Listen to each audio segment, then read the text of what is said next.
Hi YouTube, this is my custom BMX and today I'm going to be doing a bike check about my bike. And it was originally a Mongoose Capture 2010, so you can look it up on the internet, but you can see it's changed a lot. I'm going to tell you what I've done to it and what parts got on it. Yeah, start at the front. I got exposure front wheel, same with the back one. I got exposure back rear with a 9-tooth cassette, very nice.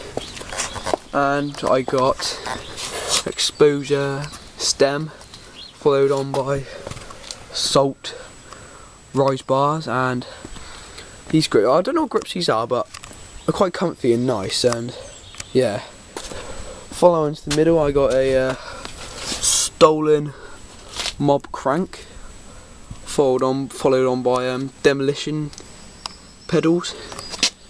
Then I got my seat. I got a pivotal E-clat, very nice, and my seat post is a stump like teal green, and the seat clamp, I don't know what type it is, but it just came with it.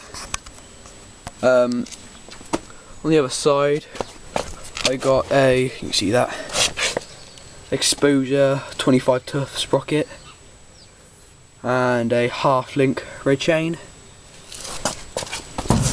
Moving on to the tyres, I think these are exposure tan wool, quite nice. And I'm just putting this video on YouTube because I just want to know, estimate how much I'll get for it and see if people like it. So here YouTube, is my bike, and yeah.